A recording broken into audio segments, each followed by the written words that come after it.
इस यासंगलप फाउबा कालेन की नुक्सा से खक हनब लेतेने से इस साख्रेदा करम नो बरलोई की मतम हाइबदो यौरकलब जातल करिनो इस साख्रेदा ngasiಗೆ Suk ಸಾಬಸಿಬೋ pupu Ashu ಸಿಂಗ್ಲಾಗ್ಲೇದನಾ lao pupugi nakta pupu tarang pupu na wari phasaba ma lipikane habado libiro pupu lige na khoi bu yasanglakpagi na khong na khut na mai na mi ta thoklabra ni susha hoi pupu phare phaksida phamlo lo ipu ne chak ngai boina wari lige ko hoi pupu na khoi na suna pugi hauna bido haurakle dana haidine on thok na tajani kidre he lairik lai su tong na ke di he hai dhar dana karino nabok sina tanja sida isau amuk langliba sina hai wari liba tak piba haiba se mahai tambaga chap manabani ne hoi wari pautak pirabadi lairik tamdraba su yara da natro as pupu seba wari do liro haiba hoi ipu lige fare na khoi na suna pugi wari do linaro pupu se wari do liro ba susha na khoi na bong hairiba se gyan ta da duna tauri bani ne hai ibe tombe haujik ki matamda haugalak diba naharun kayana kari na khoi gi mobile phone haibra kari no ado pai duna taibang na sana daba ahal laman ipa ipu haktak tagi nangna sana raktaba wangang changang nattaba chinjak kaya sei saduna laikai wathok oinariba a pau mayam sei nangbu ta da bro ha nangbu ta da bro o taye ai sune loina tai loina khangi ko ho adu buni ne hairi base hai angang oiringai naha oiringai mama mapa oibasing asina macha masu makha thabasingda pautak amadi thainadagi linarappa maman naidraba phunga wari kaya sei khangan bidabadagi hai natra hai fare heidene heida khak ye sakhraroi ko tida masidia hai mania pupu no pupu na khoi bu hayengi homework tauram labro tauram le pupu baba mama khoida ai pu gi nakta wari taruge hairam labro na hairam le pupu aduga ne hayu hayeng di nomai sing ne pupu ha hayeng numai jing ipu di kau bu kau in hai pare ipu wari hauruge ko mun tau ko isu sa hoi pupu fajakraba wari ni susa watching tha loi khibada mangai ringai phaire lamta sangsilakpaga loinana sabasu khara haugalakle do labuk lamhang pat sanjabung na chingbasu nungsagi maisane yeibada laikrak launa satuna krang ganglakle maisa adu khangbada khawganglabi pithribi masu kumgi nung khawrang na ngairam laba matamni tari brai susa tari ye pupu aduda yi kai tarwa pupu tau munna tau koi su sa na khoi na pudi ne ma thai ne dagi ne praman pan thai ka to on thok na hei krapuni ngai khoda ato nangi karando amuk hauраklanu ai mania pupu no pupu adu dagi dine yamna pak saukraba pat amadani do pat adugi mafam amada leiba bali amagi akutpa jaga phut ama anidang sangba se piktak tauba apikpa ko masado ising kharadamak leiba natana atai jaga da di ising amat ta leitre do adugane susa apikpa ko masadu dane ukabi mama masaga apikpa belun paibi amaga yamna nungsi sana na leiminarame pupu bilum bai bi hari sibu apik panga sangkai naga hai ko pupu mani sumi isuna haiba sumi as na nang kari khangge ba ha nang kari khangge ba pupu adugi makhadi adudagi dine yengoi susa ukabi mama masaga belun paibi aduga otho na nungsi sana na leiminaram kre ukabi mama aduna belun paibi adubu macha makni khan mana sagadaba ko maduda tarakpa tin kang punamak hek pharaga belun paibi aduda hek bijai to ꯑꯁꯤꯕꯨ ꯋꯥꯔꯤꯅꯤ ꯍꯥꯏꯗꯅ ꯅꯈꯣꯏꯅ ꯄꯨꯅ ꯂꯤꯔꯤꯕꯗꯨꯕꯨ ꯌꯦꯡꯉꯨꯅꯦ ꯑꯁ ꯑꯄꯣ ꯑꯝꯇ ꯉꯥꯏꯈꯣꯕ ꯋꯥꯔꯤꯗꯣ ꯌꯥꯝꯅ ꯅꯨꯡꯁꯤꯔꯤꯌꯦ ꯑꯗꯨꯗꯒꯤꯗꯤꯅꯦ ꯏꯁꯨꯁꯥ ꯀꯥꯂꯦꯟ ꯊꯥ ꯍꯥꯏꯕ ꯑꯁꯤꯃꯛꯇꯕꯨ ꯌꯥꯝꯅ ꯁꯥꯕꯅꯤꯅ ꯅꯣꯡꯃ ꯅꯣꯡꯃ ꯍꯧꯈꯤꯕꯅ ꯏꯁꯤꯡ ꯑꯗꯣ ꯃꯌꯦꯡ ꯂꯦꯞꯇꯅ ꯇꯥꯔꯛꯄꯅ ꯍꯧꯖꯤꯛꯇꯤ ꯀꯣꯝ ꯑꯗꯨꯒꯤ ꯄꯜꯂꯤꯒ ꯇꯥꯏꯅꯕ ꯑꯀꯨꯠꯄ ꯏꯁꯤꯡ ꯈꯔꯗꯃꯛ ꯂꯩꯕ ꯃꯐꯝ ꯑꯗꯨꯗ ꯃꯈꯣꯏ ꯑꯍꯨꯝ ꯄꯨꯂꯞ ꯇꯥꯁꯤꯟꯗꯨꯅ ꯂꯩꯔꯛꯂꯦꯗꯣ ꯑꯗꯨꯕꯨ ꯏꯁꯨꯁꯥ ꯎꯀꯥꯕꯤ ꯃꯃꯥ ꯑꯗꯨꯅ ꯃꯃꯥꯏ ꯃꯥꯏꯊꯣꯡ ꯑꯗꯣ 이막 막신나 누무돈 아띠야다 ꯌꯦꯡꯗꯨꯅ ꯑꯁꯨꯝꯅ ꯇꯨꯃꯤꯟꯅ ꯂꯩꯕꯁꯦ ꯎꯔꯒ ꯎꯀꯥꯕꯤ ꯃꯆꯥꯅ ꯍꯥꯏꯔꯛꯏ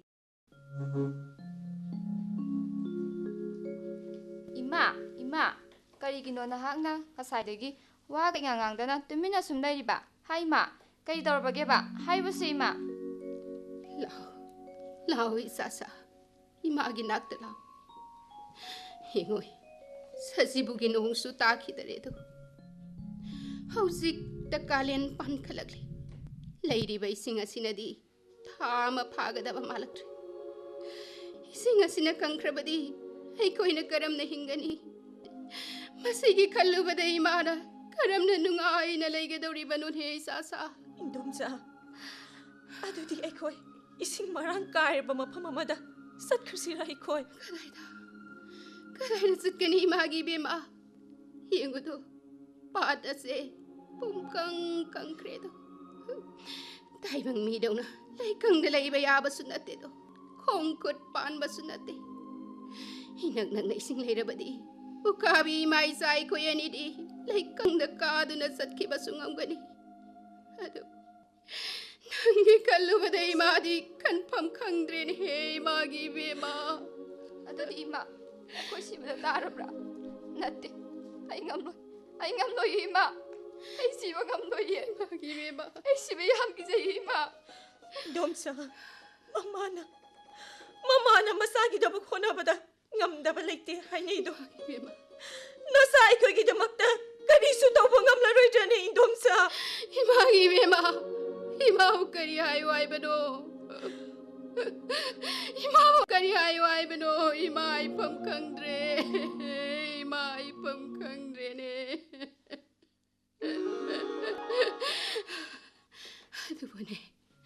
ꯑꯗꯨꯕꯨ ꯕꯤꯗꯤꯒꯤ ꯅꯣꯡꯗꯝ ꯀꯅꯥꯅ ꯇꯝꯕ ꯉꯝꯒꯅꯤ ꯁꯥꯈ꯭ꯔꯕ ꯅꯨꯡꯁꯥꯒꯤ ꯃꯩꯁꯥ ꯑꯁꯤꯅꯕꯨ ꯂꯦꯞꯈ꯭ꯔꯕꯗꯤ ꯉꯥ ꯊꯥꯅ ꯂꯥꯛꯄꯗ ꯀꯨꯝꯒꯤ ꯅꯣꯡꯁꯨ ꯂꯥꯛꯂꯅꯤ ꯀꯨꯝꯒꯤ ꯅꯣꯡꯅꯕꯨ ꯂꯦꯞꯇꯅ ꯆꯨꯔꯕꯗꯤ ꯀꯣꯝ ꯑꯁꯤꯗꯤ ꯏꯁꯤꯡꯅ ꯁꯣꯏꯗꯅ ꯄꯥꯊꯣꯔꯛꯂꯒꯅꯤ ꯃꯇꯝ ꯑꯗꯨꯗ ꯑꯄꯤꯛꯄ ꯀꯣꯝ ꯑꯁꯦ ꯊꯥꯗꯣꯛꯇꯨꯅ ꯑꯆꯧꯕ ꯏꯄꯥꯛ ꯑꯃꯗꯤ ꯇꯨꯔꯦꯜ ꯇꯝꯈ꯭ꯔꯁꯤꯀꯣ ꯏꯆꯥꯁꯥ 이돔ꯆꯥ ꯈꯔꯗꯪ ꯂꯩꯔꯤꯕ ꯏꯁꯤꯡ ꯑꯁꯤꯅ ꯀꯪꯕꯤꯗꯅꯕꯒꯤꯗꯃꯛ ꯇꯥꯏꯕꯪ ꯁꯦꯝꯕ ꯃꯄꯨꯕꯨꯅꯦ ꯁꯦꯠꯅ ꯈꯨꯔꯨꯝꯖꯁꯤꯀꯣ ꯏꯆꯥꯁꯥ 하이 머니야 나노 ꯄꯨꯄꯨ 나코이 아니부 와리 시부 따리브로 ꯇꯥꯔꯤꯌꯦ ꯄꯨꯄꯨ 나코이 아니부 tumninglab라네 하 ꯇꯨꯝꯅꯤꯡꯗ꯭ꯔꯤꯗ ꯄꯨꯄꯨ ꯉꯥꯏꯈꯣꯅꯦ ꯃꯈꯣꯏ ꯃꯄꯨ ꯑꯉꯥꯡꯗꯤ ꯂꯥꯏꯔꯤ ꯑꯩꯅ ꯑꯗꯨꯝ ꯐꯅ ꯅꯨꯡꯉꯥꯏꯔꯛꯂꯤ ꯍꯥꯏꯕ ꯋꯥꯔꯤꯁꯦ ꯑꯩꯗꯤꯅꯦ ꯃꯈꯥ ꯑꯗꯨꯝ ꯇꯥꯅꯤꯡꯂꯛꯏꯀꯣ 하이 이수사 나복세 닌드라 라이미나 숨버금 푸푸기 와리시나 나복 오이나 숨버금 토크다우린 헤이 세세세세세 나복수 따로 이수사 이행오이 아두다기디네 우가비 마마나 레이홉 아두다 마꼭 아마디 마송나 레이두나 오마도 카라루나 꿀한도나 이싱나도 뚱할래도 아두다기디네 이수사 아훔마도 이싱 카라 루러버니나 아유 눈킨다 몽두나 사나버디 펑레 아두부 이낭 탕라바 이싱나도 루럭버디 칵 레이키드레도 벨룬 파이비 아두디 레이홉다 레이베 야다바나 아네이베 이싱다 얌나 와나 레이럭레도 타와이 힝나나바 람비 레이럭트라바 마tamda 아힝바 지바나 아마가 눅시 머리 따나키두나 ꯌꯦꯛꯅꯕ ꯑꯣꯏꯔꯛꯏ ꯍꯥꯏꯕꯗꯨꯅꯤꯗꯣ ꯏꯁꯨꯁꯥ ꯎꯀꯥꯕꯤ ꯃꯃꯥ ꯃꯆꯥꯗꯤ ꯅꯨꯃꯤꯠ ꯀꯌꯥꯅꯤꯃꯨꯛ ꯆꯥꯗ ꯊꯛꯇꯅ ꯂꯩꯕ ꯉꯝꯂꯕꯁꯨ ꯕꯦꯂꯨꯟ ꯄꯥꯏꯕꯤ ꯑꯗꯨꯗꯤ ꯉꯝꯂꯝꯗꯦ ꯃꯍꯥꯛꯇꯤ ꯆꯥꯗ ꯊꯛꯇꯅ ꯏꯃꯥꯏ ꯊꯛꯇ ꯁꯥꯟꯅꯕꯁꯨ ꯄꯥꯝꯂꯝꯃꯤ ꯑꯅꯩꯕ ꯏꯁꯤꯡ ꯑꯗꯨꯅ ꯃꯍꯥꯛꯄꯨ ꯍꯥꯠꯀꯗꯕꯅꯤ ꯈꯟꯗꯨꯅ ꯎꯀꯥꯕꯤ ꯃꯃꯥ ꯃꯆꯥꯗ ꯋꯥꯔꯧꯔꯝꯃꯤ ꯑꯗꯨꯕꯨꯅꯦ ꯁꯨꯁꯥ ꯅꯣꯡꯃꯗꯤ ꯁꯖꯤꯛ ꯐꯥꯟꯕ ꯅꯤꯄꯥ ꯑꯃ ꯃꯈꯨꯠꯇ ꯊꯥꯡꯒꯣꯟ ꯄꯥꯏꯗꯨꯅ ꯃꯈꯣꯏꯅ ꯂꯩꯔꯤꯕ ꯀꯣꯝ ꯑꯗꯨꯒꯤ ꯃꯅꯥꯛ ꯑꯗꯨꯗ ꯂꯥꯛꯂꯦꯗꯣ ꯇꯥꯏꯕꯪ ꯃꯤ ꯂꯥꯛꯄꯒꯤ ꯃꯈꯣꯜ ꯇꯥꯕꯗ ꯎꯀ꯭ꯔꯥꯕꯤ ꯃꯃꯥꯗꯨꯅ ꯃꯆꯥꯕꯨ ꯂꯩꯍꯧꯇ ꯂꯣꯠꯍꯜꯂꯒ ꯏꯃꯥꯏꯗ ꯁꯥꯟꯅꯗꯨꯅ ꯂꯩꯔꯤꯕ ꯕꯦꯂꯨꯟ ꯄꯥꯏꯕꯤ ꯑꯗꯨꯕꯨꯅ ꯃꯃꯩꯗ ꯃꯌꯥꯅ ꯆꯤꯛꯂꯒ ꯂꯩꯍꯧ ꯃꯅꯨꯡꯗꯨꯗ ꯄꯨꯁꯤꯜꯂꯒ ꯎꯀ꯭ꯔꯥꯕꯤ ꯃꯃꯥꯅ ꯍꯥꯏꯔꯛꯏ ꯍꯦ ꯅꯍꯥꯛ ꯏꯃꯥꯏ ꯑꯁꯤꯗ ꯁꯥꯟꯅꯒꯅꯨ ꯅꯪꯅ ꯏꯃꯥꯏꯗ ꯁꯥꯟꯅꯗꯨꯅ ꯂꯩꯔꯕꯗꯤ ꯁꯖꯤꯛ ꯐꯥꯟꯕ ꯂꯥꯛꯂꯤꯕ ꯅꯤꯄꯥ ꯑꯁꯤꯅꯅꯦ ꯀꯣꯝ ꯑꯁꯤꯗ ꯉꯥ ꯂꯩ ꯍꯥꯏꯗꯨꯅ ꯃꯈꯨꯠ ꯑꯗꯨ ꯊꯨꯝꯖꯤꯜꯂꯛꯇꯨꯅ ꯑꯩꯈꯣꯏꯕꯨ ꯐꯥꯗꯨꯅ ꯆꯥꯊꯣꯛꯄꯤꯈꯤꯒꯅꯤ ꯅꯪꯗꯤ ꯄꯤꯛꯄꯅꯤꯅꯅꯦ ꯀꯔꯤꯁꯨ ꯐꯥꯈꯤꯔꯣꯏ ꯐꯥꯒꯗꯧꯔꯤꯕꯁꯦ ꯎꯀꯥꯕꯤ ꯏꯃꯥꯏꯆꯥ ꯑꯩꯈꯣꯏ ꯑꯅꯤꯗꯅꯤꯅꯦ ꯈꯪꯂꯕ꯭ꯔꯥ ꯃꯇꯨꯡꯗꯗꯤꯅꯦ ꯑꯁꯨꯝꯅ ꯏꯃꯥꯏꯗ ꯆꯣꯡꯗꯨꯅ ꯁꯥꯟꯅꯕꯁꯦ ꯈꯛ ꯇꯧꯒꯅꯨꯀꯣ ꯅꯪ ꯏꯟꯗꯣꯝꯆꯥ ꯑꯩꯗꯤꯅꯦ ꯂꯩꯍꯧꯇ ꯂꯩꯕꯁꯦ ꯌꯥꯝꯅ ꯋꯥꯏꯑꯦ ꯈꯣꯝꯁꯤꯒꯤ ꯃꯁꯤ ꯑꯃꯗ ꯑꯩ ꯀꯣꯛ ꯊꯤꯡꯀꯠꯇꯨꯅ ꯇꯨꯃꯤꯟꯅ ꯂꯩꯔꯒꯦ ꯏꯟꯗꯣꯝꯆꯥ ꯌꯥꯏ ꯑꯗꯨꯝꯅꯕꯨ ꯂꯩꯒꯦ ꯍꯥꯏꯔꯕꯗꯤꯅꯦ ꯏꯟꯗꯣꯝꯆꯥ ꯀꯔꯤꯁꯨ ꯍꯥꯏꯔꯣꯏꯀꯣ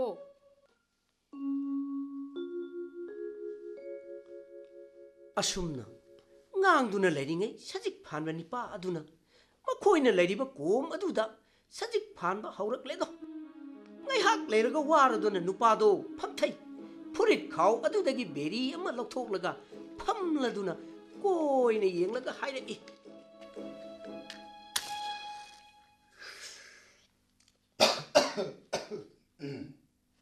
ꯋꯥꯈ꯭ꯔꯦꯗ ꯁꯥꯅ ꯁꯥꯔꯤꯕ ꯑꯗꯨꯕꯨ ꯃꯐꯝꯁꯤꯗꯤ ꯁꯖꯤꯛꯁꯤꯗꯤ ꯑꯣꯟꯊꯣꯛꯅ ꯐꯈ꯭ꯔꯦꯗꯀꯣ ꯁꯩꯇ ꯃꯁꯤ ꯍꯌꯦꯡꯗꯤ ꯃꯐꯝ ꯑꯁꯤꯗ ꯂꯥꯛꯂꯒꯅꯦ ꯀꯣꯛꯊꯣꯡ ꯑꯃꯗꯤ ꯁꯣꯏꯗꯅ ꯐꯥꯟꯗꯕ ꯌꯥꯗ꯭ꯔꯦꯁꯦ ꯉꯥꯔꯅꯦ ꯅꯠꯇꯦꯗ ꯃꯐꯝ ꯑꯁꯤꯗ ꯉꯥ ꯂꯩꯕ ꯍꯧꯅꯗꯦꯗ ꯍꯥꯏꯒꯨꯝꯗꯅ ꯆꯥꯛꯀ ꯆꯥꯛ ꯂꯥꯝꯕꯁꯤꯗꯅꯦ ꯉꯥꯔꯣ ꯑꯃꯇꯪ ꯌꯥꯎꯔꯕꯗꯤꯅꯦ ꯑꯣꯟꯊꯣꯛꯅ ꯍꯥꯎꯅ ꯆꯥꯈ꯭ꯔꯅꯤꯗꯀꯣ ꯋꯥꯍꯩ ꯑꯁꯤ ꯇꯥꯕꯗ ꯕꯦꯂꯨꯟ ꯄꯥꯏꯕꯤꯗꯣ ꯏꯃꯥꯏꯊꯛꯇ ꯐꯟ ꯆꯣꯡꯈꯠꯂꯤ ꯑꯗꯨꯕꯨꯅꯦ ꯁꯨꯁꯥ ꯅꯨꯄꯥꯗꯨꯗꯤꯅꯦ ꯍꯟꯅ ꯐꯥꯎꯕ ꯌꯦꯡꯂꯝꯗꯅ ꯁꯖꯤꯛꯇꯣ ꯐꯠ ꯊꯣꯡꯒꯠꯂꯒ ꯆꯠꯈ꯭ꯔꯦꯗꯣ ꯕꯦꯂꯨꯟ ꯄꯥꯏꯕꯤ ꯑꯗꯣ ꯅꯤꯡꯕ ꯀꯥꯏꯅ ꯇꯨꯃꯤꯟꯅ ꯂꯩꯈ꯭ꯔꯦꯗꯣ ꯇꯟꯖꯥ ꯑꯁꯤꯗ ꯎꯀꯥꯕꯤ ꯃꯃꯥꯗꯨꯅ ꯌꯥꯝꯅ ꯁꯥꯎꯅ ꯍꯥꯏꯔꯛꯏꯗꯣ ꯁꯨꯁꯥ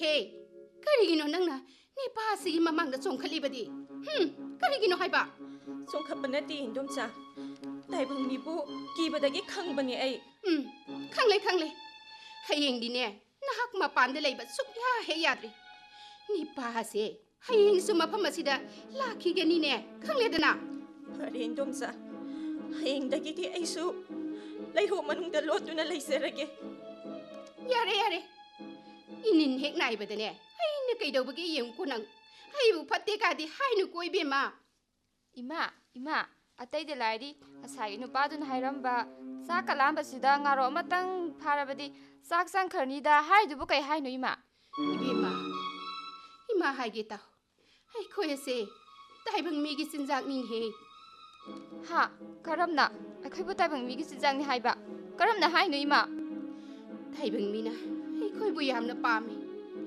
ꯀꯌꯥꯝ ꯑꯃꯨꯛ ꯄꯥꯝꯕꯒꯦ ꯍꯥꯏꯕꯕꯨ ꯑꯩꯈꯣꯏꯕు ꯃꯩ ꯊꯥꯕꯒꯤ ꯃꯅꯝꯇ ꯇꯥꯕꯗ ꯆꯥꯛ ꯆꯪꯉꯤꯗꯣ ꯆꯥꯛꯂꯨꯛꯇ ꯑꯩꯈꯣꯏ ꯌꯥꯎꯔꯕꯗꯤ ꯇꯥꯏꯕꯪ ꯃꯤꯅꯅꯦ ꯃꯄꯨꯛ ꯊꯟꯅ ꯆꯥꯖꯩꯗꯣ ꯑꯩꯈꯣꯏꯗꯤ ꯀꯔꯤꯃꯠꯇ ꯃꯥꯡꯗꯦ ꯍꯤꯡꯂꯦ ꯆꯥꯏ ꯁꯤꯔꯦ ꯆꯥꯏꯗꯣ ꯃꯁꯤꯅꯕꯨ ꯇꯥꯏꯕꯪ ꯃꯤꯅ ꯉꯥ ꯆꯥꯛ ꯍꯥꯏꯅꯔꯤꯕꯅꯦ ꯑꯩꯈꯣꯏꯕꯨ ꯍꯥꯠꯄꯗꯁꯨ ꯅꯤꯡꯊꯤꯅ ꯍꯥꯠꯄꯤꯕ ꯅꯠꯇꯦ ꯂꯩꯃꯥꯏꯗ ꯍꯥꯏꯍꯠꯄ ꯏꯁꯤꯡ ꯑꯁꯥꯕꯗ ꯊꯥꯗꯕ ꯑꯗꯨꯗꯁꯨ ꯅꯠꯇꯅ ꯀꯣꯛ ꯑꯁꯤꯗ ꯁꯨꯗꯨꯅ ꯊꯣꯝꯗꯨꯅ ꯇꯝꯊꯤꯅ ꯍꯥꯠꯇꯨꯅ ꯆꯥꯊꯣꯛꯏꯗꯣ ꯏꯆꯥ ꯑꯩꯈꯣꯏꯅ ꯀꯔꯤ ꯂꯥꯟꯈꯤꯕꯒꯤ ꯃꯈꯣꯏꯒꯤ ꯆꯤꯟꯖꯥꯛꯇ ꯇꯥꯈ꯭ꯔꯤꯕꯅꯣ ꯏꯃꯥ ꯅꯍꯥꯟꯃꯨꯛꯀꯤ ꯃꯄꯣꯛꯇ ꯐꯠꯇꯕ ꯇꯧꯔꯝꯕꯒꯤ ꯄꯥꯞꯅꯤ ꯑꯩꯈꯣꯏ ꯇꯥꯏꯕꯪ ꯃꯤ ꯑꯣꯏꯅ ꯄꯣꯛꯈꯤ ꯏꯆꯥ ꯐꯠꯇꯕ ꯀꯔꯃ ꯑꯗꯨꯅ ꯉꯥ ꯑꯣꯏꯅ ꯏꯁꯣꯔꯅ ꯄꯣꯛꯍꯟꯕꯤꯈꯤ ꯃꯤꯑꯣꯏꯕꯒꯤ ꯑꯔꯥꯝ ꯈꯧꯔꯥꯡꯕ ꯄꯣꯛꯍꯟꯅꯕꯒꯤꯗꯃꯛ ꯃꯈꯣꯏꯒꯤ ꯃꯐꯝꯗ ꯄꯨꯟꯁꯤ ꯑꯁꯦ ꯍꯟꯖꯤꯟ ꯀꯠꯊꯣꯛꯇꯨꯅ ꯃꯃꯩꯊꯪꯗ ꯏꯁꯣꯔꯅ ꯄꯦꯟꯕꯤꯔꯗꯨꯅ ꯀꯨꯏꯅꯒꯤ ꯂꯝꯕꯤ ꯂꯥꯛꯂꯕ ꯃꯇꯝ ꯑꯗꯨꯗ ꯇꯥꯏꯕꯪ ꯃꯤ ꯑꯣꯏꯅ ꯄꯣꯛꯀꯗꯧꯔꯤꯕꯅꯤꯅꯦ ꯏꯃꯥꯒꯤ ꯏꯃꯥ ꯑꯗꯨ ꯌꯥꯔꯣꯏꯌꯦ ꯏꯃꯥ ꯌꯥꯔꯕꯁꯨ ꯑꯩꯗꯤ ꯁꯤꯕ ꯉꯝꯂꯣꯏꯌꯦ ꯏꯃꯥ ꯑꯩ ꯁꯤꯕ ꯀꯤꯖꯩꯌꯦ ꯑꯩ ꯁꯤꯕ ꯉꯝꯂꯣꯏꯌꯦ ꯏꯃꯥ Karasu siningde. Namnamak siki. Loy namak loyki. Namak mangkin he magi bema.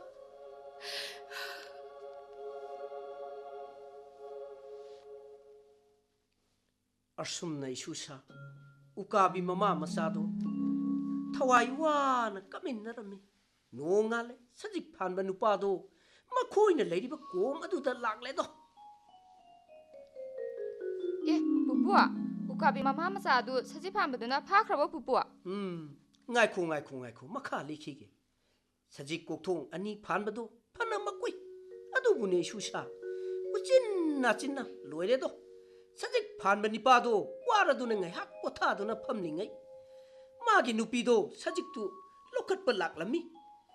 Nupi Aduna, Nupadugi Manakta, Niet Pamtaraga, Asum Hide. Ho moi baba, sajik pham du buloi bira bra. Loire hey. As, Otto, what crave ma? Michael. Then go start singing a little come to gay. Ho loiram le. Loire me haiba. Oh, Hey, carrying young Tom getting on Baha. oh sagolawai hekta thongjala mabani. Sagol away to Gambia. Nango, na saka di Tatra, Pasatum, come to get in Bo. Thak teda jumnagi maroi kharaga thawga ngauraga thonglambani da. Ha! Na saka shuyauta. I in a Panasagolai to Mopa, me have a sunga sak yauta, but the how long the one kid Nagida? Ho ai su khange adu pune karam nadi tawruni ngari madat ama phawbo leiram de. Hi, the P. Sak Lambasida, Naro Matic of Tang Yaro in there. Saxi, Tankalida, Satan. Makoi Anigi, Warido Tabada, Ukabi Mama Masa Amadi, Belun Pabi Ahumdo, Even a tuck niglami.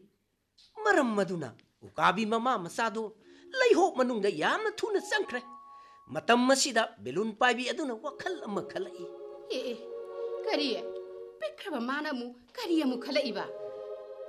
Ngai Koni Mama Nango, Munna Takone, say, Belun Pabi Aduna Kaliba Haibabu, Madi Lay Hope Manunda, Quina, Lotuna Laibasu Namde.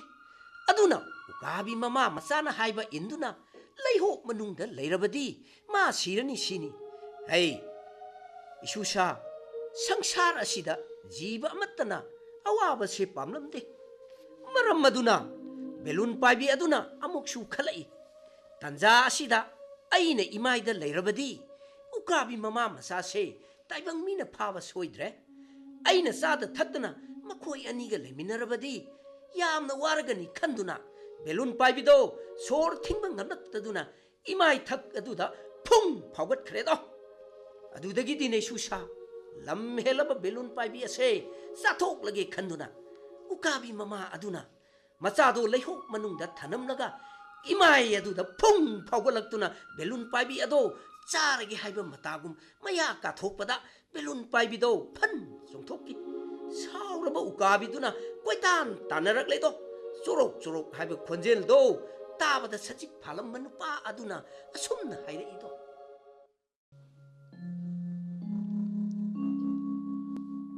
Hey, how's it to go? Not a trend. Malini he moi baba. Hey, I call number. I know. Come on, Nari Yang. Ganga Mugro, Tokorico. I again. Hey, Nari here. Ukabi mo na binhe. Ha, ukabi. Say, lakadi say. Asaw kreda kon thong na. Ngako. Atay le bi go. Hey, mama, abasu le din hey. Abasu le din ya. Hey, say. Basi na kabi ya. Say. How red hey. Hey. Atay sulai bram te yen khoba moi baba. Sige bilon ba bi sidi pimolida. Basi mo thado puro basi do benang bo. Hey, 아니도 따뜻한 바다버리 마사지 것도 빌어버시게. 한바 파부 까비스마디 싸우리 해. 호 나한 마케 싹싸보다 nga로 야우디 하비바도 ngasi디 puk thanna sabiro la o. 호이네. 잘하시 나오네. 제 자기도 더 올라오자. 자. 라.